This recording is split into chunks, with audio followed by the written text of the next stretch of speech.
En los últimos 6 años, la masonería uruguaya creció de forma inusual. Se crearon 21 nuevas logias, con lo cual ahora hay unas 100, y la cantidad de masones casi se duplicó, pasando de 3.100 a 6.000.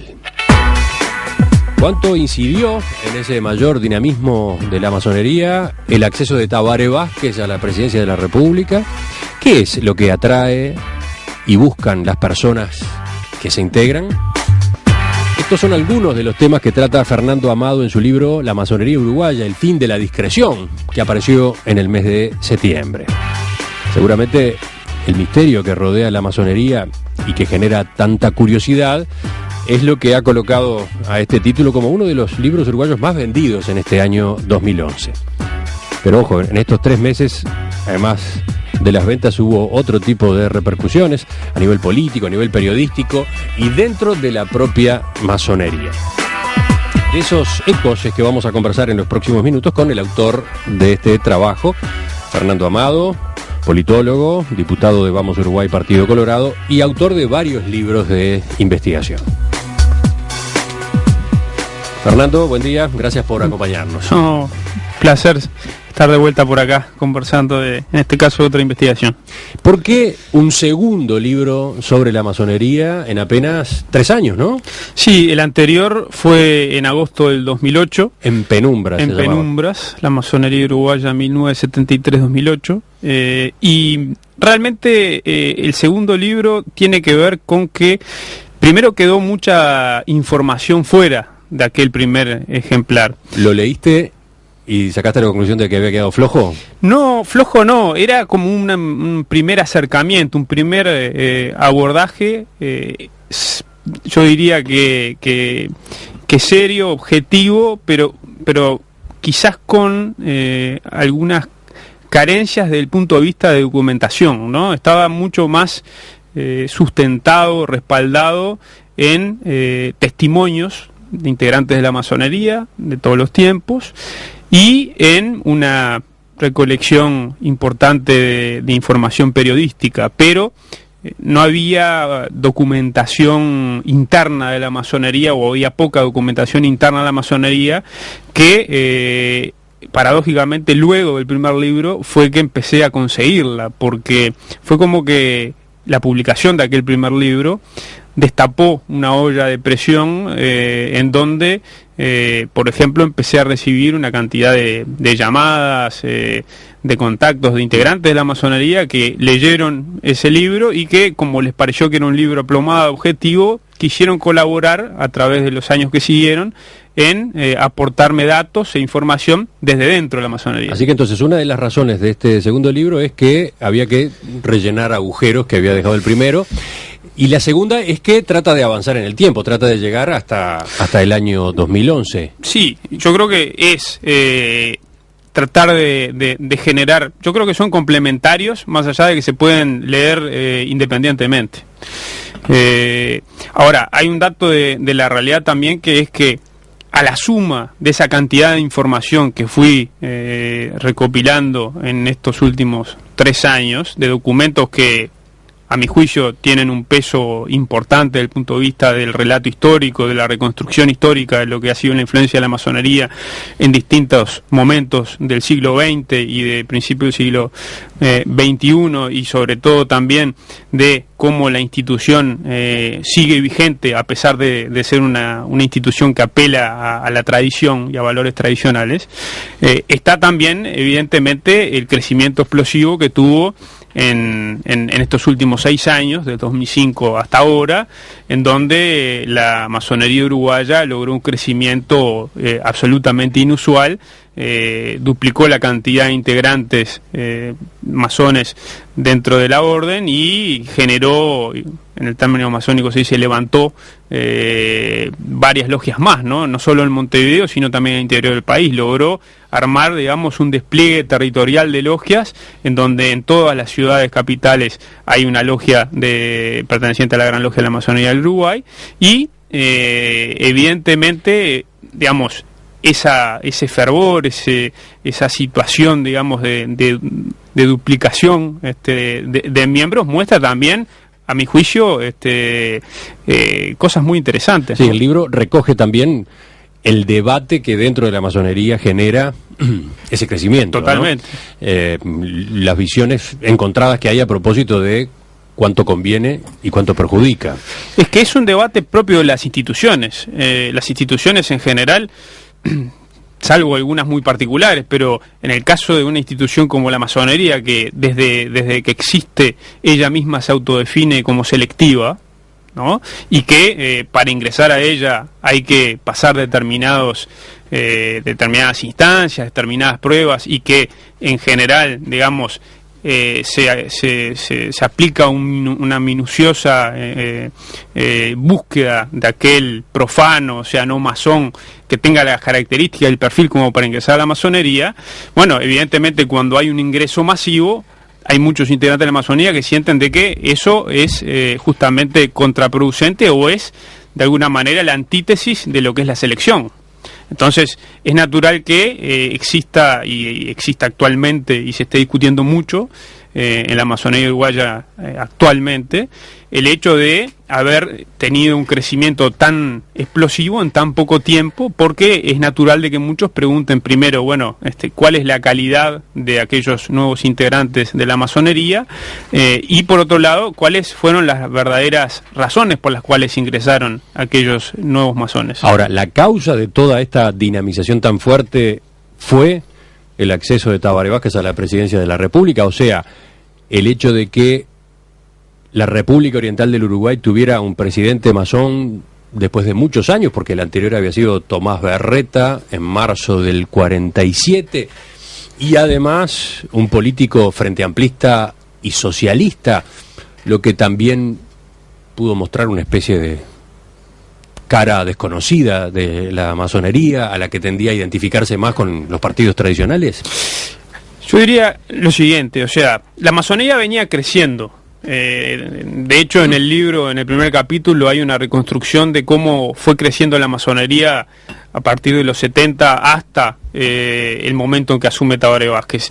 Pero venía creciendo a un ritmo muy lento, permanente, pero en 20 años, por ejemplo, en los 20 años anteriores al 2005, había crecido a lo largo de esos 20 años un 55% en la cantidad de sus integrantes. Tú citás a un grado 33 de la Gran Logia de la Masonería que dice: Vázquez le dio a la masonería un empujón bárbaro sin hacer absolutamente nada. Pasamos de ser los malos de la película a ser los hermanos de Tabaré. Exactamente, porque lo que sucede sí es que cuando trasciende a través de un libro de dos periodistas de búsqueda, Tulbovich y Lanza, que llamó Tabaré Vázquez, Los misterios de un liderazgo que cambió la historia, que salió a fines del año 2004, ya con Tabaré Vázquez como presidente electo, develaba en su último capítulo justamente la pertenencia de Tabaré Vázquez a la masonería de los años 80. Fernando Amado tiene 29 años, es licenciado en Ciencia Política. En el año 2007 publicó Desconfianza Infinita, la calle Sanguinetti, Valle y Vázquez y la elección de sus cúpulas militares. En 2008 dio a conocer En Penumbras, la masonería uruguaya 1973-2008. En 2009 escribió El peso de la cruz, Opus Dei en Uruguay.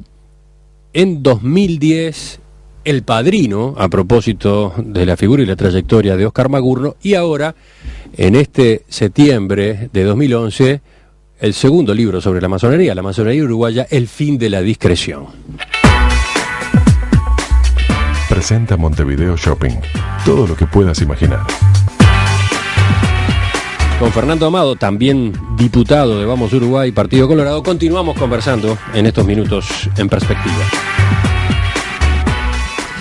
Dice, por ejemplo, uno de nuestros oyentes, Santiago: por favor, no nos vendan a la masonería como algo de gente normal, entre comillas. Es gente ambiciosa, hambrienta de poder. Buscan manejar el país por vías no políticas ni democráticas y, agrega, destruir a la Iglesia, que a través de los siglos los ha denunciado. Veamos este tema de la influencia fuerte, más allá del planteo del oyente, que es muy drástico, ¿no? Y sobre el cual quizás convenga tener también tu punto de vista, pero empecemos viendo una definición que es básica antes de seguir. ¿Qué es la masonería? La masonería es una institución que digamos, yo diría que que tiene muchas actividades internas. La filantrópica es una, la iniciática es la por excelencia, o sea, es una escuela iniciática por la cual aquel que ingresa a la masonería a través de la repetición de determinados rituales, a través del aprendizaje, a través de los rituales de determinadas enseñanzas, a través de la interpretación y la reinterpretación de los símbolos de distintos puntos de vista y de distintas aristas, va generando un conocimiento y una formación desde el punto de vista simbólico, desde el punto de vista esotérico, que tiene que ver mucho con sí mismo, en realidad, porque es una escuela en la cual a lo que se apunta es al perfeccionamiento individual de la persona que ingresa. Eso es valores? El ideal, digamos. Ajá. Eso es, digamos, yo diría que alguien que ingresa a la masonería con estas cosas que yo acabo de decir, es aquel que ingresa a la masonería buscando la esencia de la institución, ¿no? Está bien de que existen, como existen otras instituciones, defectos o yo diría que a veces ciudadanos que ingresan a la masonería por razones equivocadas, o sea, no buscando su perfeccionamiento individual, sino pensando que porque está de moda o porque en determinado periodo de la historia, como fue en el gobierno de Vázquez, si eras militar tenías más chance de ascender a un lugar de jerarquía, se vean tentados a ingresar por un tema de interés. Ahora, esa no es la esencia de la masonería. ¿Y cuál es la esencia? Porque si vamos en busca de los valores y recogemos aquella definición del diccionario enciclopédico de la masonería, encontramos: es una asociación universal, filosófica y progresista. Procura inculcar en sus miembros el amor a la verdad, el estudio de la moral universal, de las ciencias y de las artes. Desarrollar en el corazón humano los sentimientos de abnegación y caridad, la tolerancia religiosa e ideológica, los deberes de la familia. Tiende a extinguir los odios de raza, los antagonismos de nacionalidad, de opiniones, de creencias y de intereses, uniendo a todos los hombres por los lazos de la solidaridad y confundiéndolos en un tierno afecto de mutua correspondencia. Exacto, esa es la esencia de la masonería, esa es la esencia. Lo que pasa que después está la peripecia institucional de la masonería en los distintos contextos históricos. Entonces, ahora, es un hecho que a partir de esos valores la masonería quiere influir en la sociedad. Por supuesto que quiere influir, pero quiere influir e influye, y ha influido, y yo digo, por suerte ha influido. ¿Cómo es eso, por suerte? Bueno, por suerte, porque no olvidemos que la masonería es una institución y una corriente de pensamiento que influyó y agitó en su momento el fin de determinados estados absolutistas con un gran componente clerical de la Iglesia Católica.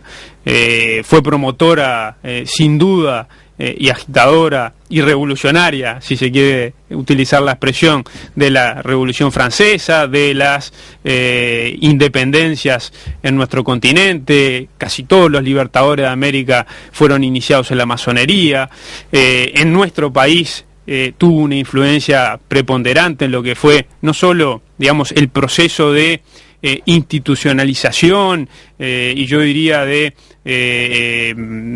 consolidación de un Estado democrático, sino que también tuvo una presencia importantísima y fundamental en lo que fue el proceso de secularización, que a veces es mal entendido por la Iglesia Católica, y capaz que el oyente que hacía ese comentario va en ese sentido, porque la masonería lo que intentó, junto con otros integrantes de la sociedad y entidades de la sociedad y grupos de la sociedad liberales, fue, grupos políticos, el vallismo sin duda que tuvo mucho que ver en eso, fue justamente identificar dos ámbitos diferentes en la vida de un país: el ámbito público, el del Estado, que tiene que ser laico, en donde todos estamos, digamos, bajo las mismas reglas, y después en el ámbito privado, cada persona, justamente, por suerte en el Uruguay pasa así, cada persona puede practicar el culto que desee y seguir la religión que desee. Ahora, una cosa es en el ámbito de lo público y otra cosa es en el ámbito de lo privado. Entonces, la masonería ha influido sin duda, y yo digo por suerte, porque a pesar de los claros oscuros que ha tenido en su historia en el mundo y en el Uruguay también, en las dictaduras uruguayas, ha sido una permanente institución, digamos, que apelaba a la construcción de un Estado democrático y de alguna manera a tratar de lograr esas máximas de su tríptico famoso: libertad, igualdad, fraternidad, que y es eso, quiero decir, la búsqueda de posiciones, la búsqueda de, por ejemplo, cargos de gobierno o de ascensos en las Fuerzas Armadas, ¿a efectos de qué son? ¿De eso? ¿De propiciar esos valores? ¿O es otro tipo de intereses lo que está en juego? Ahí hay un debate interno, incluso en la masonería, y hay distintas corrientes dentro de la masonería.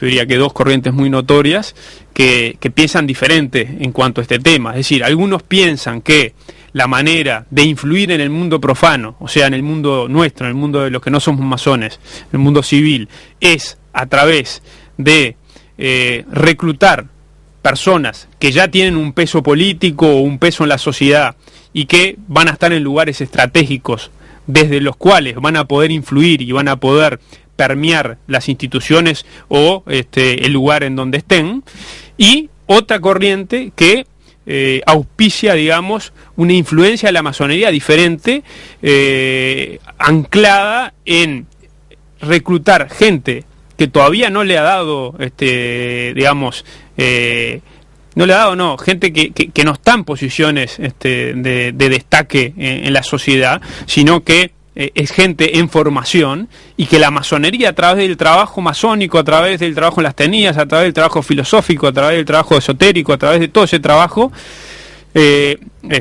intelectual, luego, al formar ese maestro masón de determinados valores, luego esa persona, en su ámbito, sea el que sea, influya naturalmente y intente permear su ámbito de trabajo, su ámbito en la familia, su ámbito en las instituciones en las que participa, con los valores masónicos. O sea, son dos formas diferentes, una más quizás maquiavélica, de poder, de manejo, de tratar de influir a través de personas que ya están en lugares estratégicos en la sociedad, y otra que es: yo agarro, formo personas y luego, en el mundo profano, esas personas funcionan y tratan de permear naturalmente la sociedad. En el mes de septiembre mismo, el 23 de septiembre, en la revista Caras y Caretas, un personaje que cada tanto aparece, Garganta Profunda, que en este caso daba la impresión de conocer mucho a la masonería por dentro, formulaba una serie de críticas al libro. Y una decía que la lista de masones conocidos que el libro revela, incluso con fotos, apenas si toca la superficie. En esa lista y en esas fotos no hay ningún senador, ni embajador, ni empresario, ni siquiera gerentes de multinacionales que operan en el país. La mayoría de los que aparecen allí son solamente mojarritas. Tiburones no hay ni por equivocación. ¿Qué respondes tú a este cuestionamiento? En primer lugar, la intención de publicar una, digamos, galería o un listado de masones uruguayos de todos los tiempos, y también, sobre todo, de la actualidad, integrantes de la institución, no tenía por objetivo mostrar el poderío de la masonería. El poderío de la masonería para mí está en otro lado. Después, si querés, te lo digo. Pero en esta crítica está implícito que el poderío no está mostrado allí, porque no se dan a conocer determinados nombres que sí pertenecen a la masonería y están colocados en lugares muy importantes. Claro, lo que pasa es que el que escribe eso entiende por poderío de la masonería una cosa que yo interpreto diferente. Evidentemente. Él, de alguna manera, va como quien va a una revista paparazzi, ¿no? O las que están de moda, a ver las fotos y a ver quién está y quién no está. no fue la intención de ninguna manera personal en el libro generar, digamos, una especie de galería cholula de masones, sino demostrar que en la masonería hay integrantes de todos los ámbitos habidos y por haber, gente que uno podría nunca imaginarse que integra la masonería, del ámbito artístico, del ámbito del teatro, del ámbito de la política, del ámbito de la educación, del ámbito de la historia, del ámbito del deporte, del periodismo. Es decir, la idea era mostrar que la masonería no es un grupo aislado, un grupo, digamos, un grupo que tiene solamente determinado tipo de personas o de determinado ámbito, ¿no? Porque muchas veces se asocia la masonería con la política y, sin embargo, como queda demostrado, hay personajes públicos notorios de todos los ámbitos. La última pregunta por hoy. En otras oportunidades tú has dicho que el estudio de la masonería ha sido para ti un verdadero viaje sin escala y que esta es una institución que logró cautivarte. Sí. Y además, en el prólogo del libro, aclaras que no eres masón, pero que no tendrías inconveniente en serlo si alguien te invitara. Entonces, la consulta es, ¿te han invitado? Sí, naturalmente. Me invitaron antes de escribir el primer libro. Yo creo que de alguna manera también algunos masones seduciéndome a los efectos de que no escribiera el libro, y de alguna manera después del primer libro, que también generó determinadas polémicas internas, hubo también otras posibilidades de ese tipo, pero mi compromiso ha estado con la investigación y con conocer la masonería desde el mundo profano. O sea, ¿no te vas a incorporar a la masonería?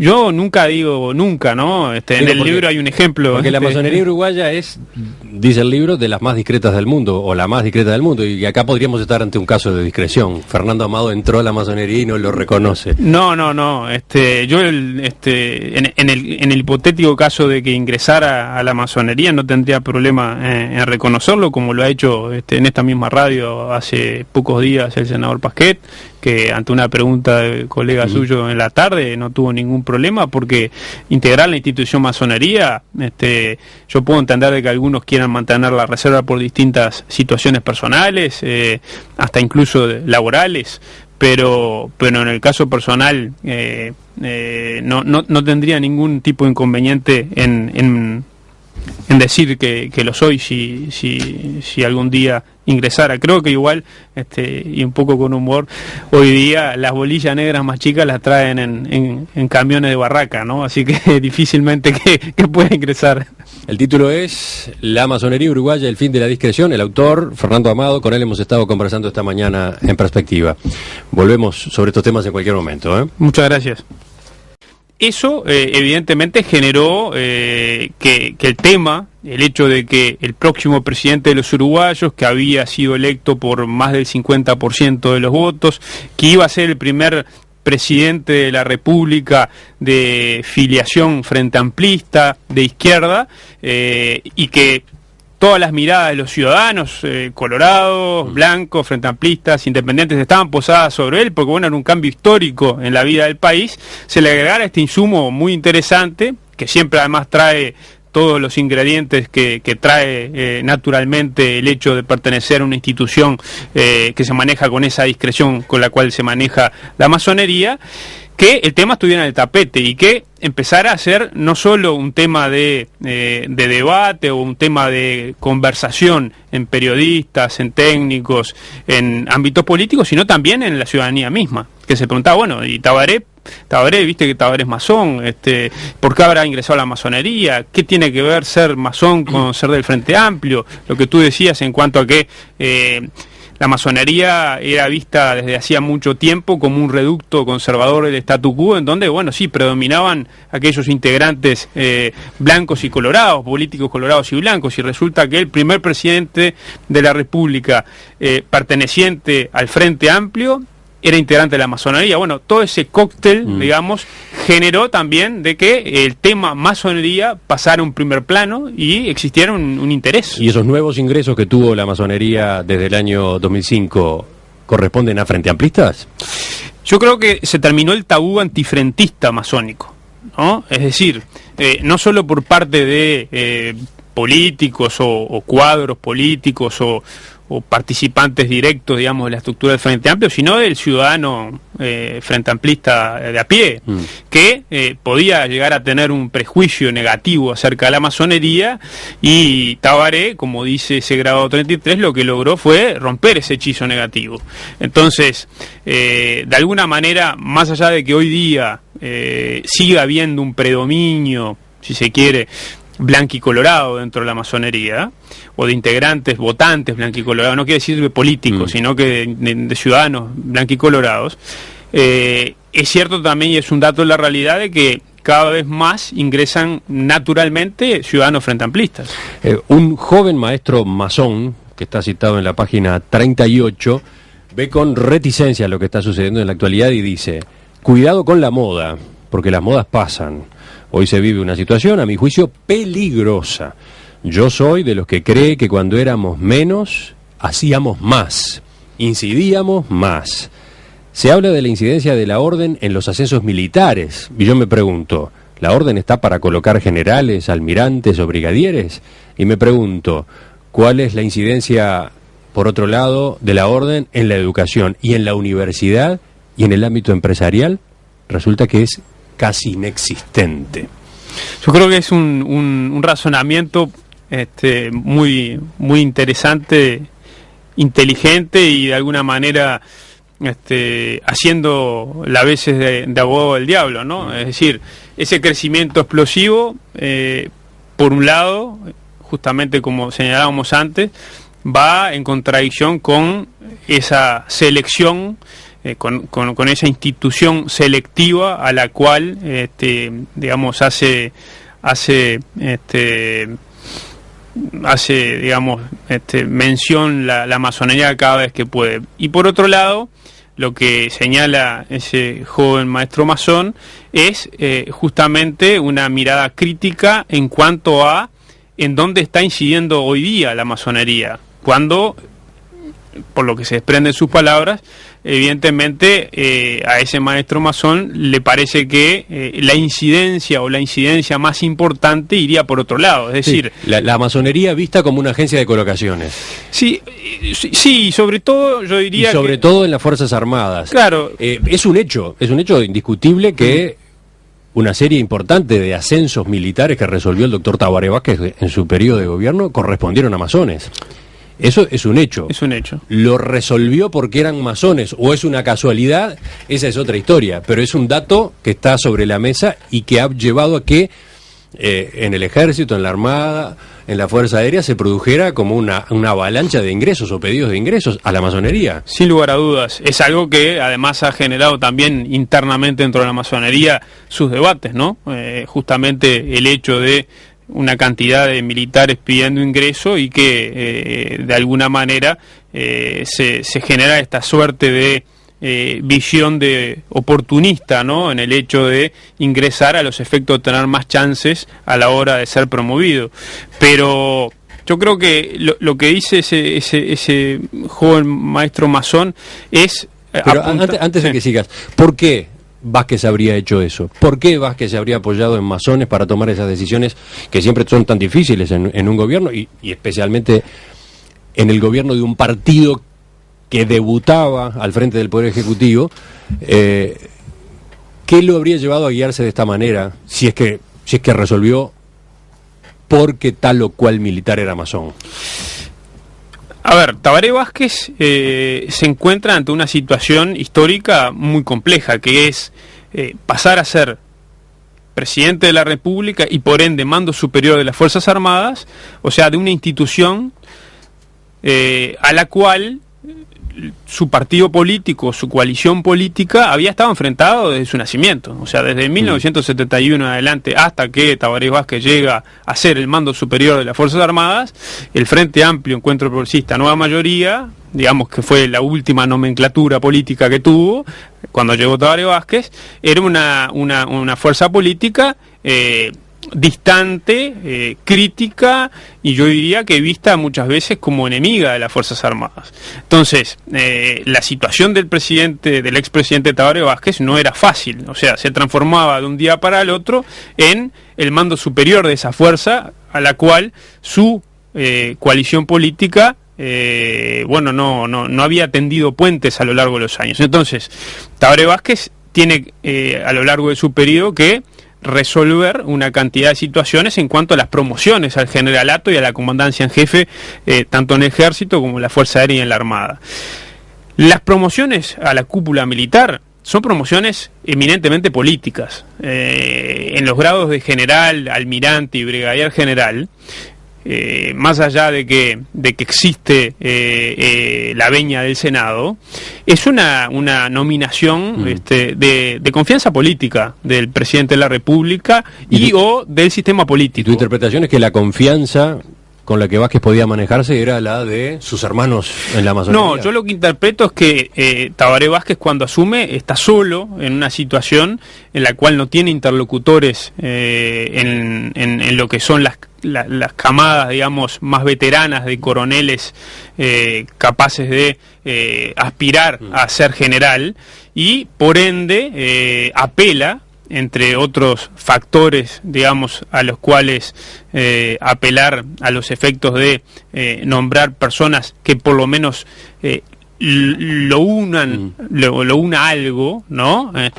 Ya que no lo une ni una peripecia personal, no lo une una coincidencia política partidaria, no lo une un relacionamiento natural político, bueno, lo une sí el hecho de pertenecer a una misma institución y por ende sentir de que esa persona tiene algunos valores similares a los de él. ¿Es una lectura tuya o es información a la que tú accediste?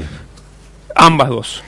Lo cierto es que, por ejemplo, en el año 2006, el comandante jefe del ejército era Carlos Díaz, el de la Fuerza Aérea era Enrique Bonelli y el de la Armada, Juan Fernández Maggio. Los tres eran masones en ese momento. Quiero que continuemos en la segunda parte de esta entrevista viendo la otra advertencia que hacía ese joven masón a quien citábamos recién. ¿Dónde influye la masonería hoy? ¿Es algo más que una agencia de colocaciones? Un primer acercamiento, un primer abordaje, yo diría que serio, objetivo, pero quizás con algunas carencias desde el punto de vista de documentación, ¿no? Estaba mucho más sustentado, respaldado en testimonios de integrantes de la masonería de todos los tiempos y en una recolección importante de información periodística, pero no había documentación interna de la masonería, o había poca documentación interna de la masonería, que paradójicamente luego del primer libro fue que empecé a conseguirla, porque fue como que la publicación de aquel primer libro destapó una olla de presión en donde, por ejemplo, empecé a recibir una cantidad de llamadas, de contactos de integrantes de la masonería que leyeron ese libro y que, como les pareció que era un libro aplomado, objetivo, quisieron colaborar a través de los años que siguieron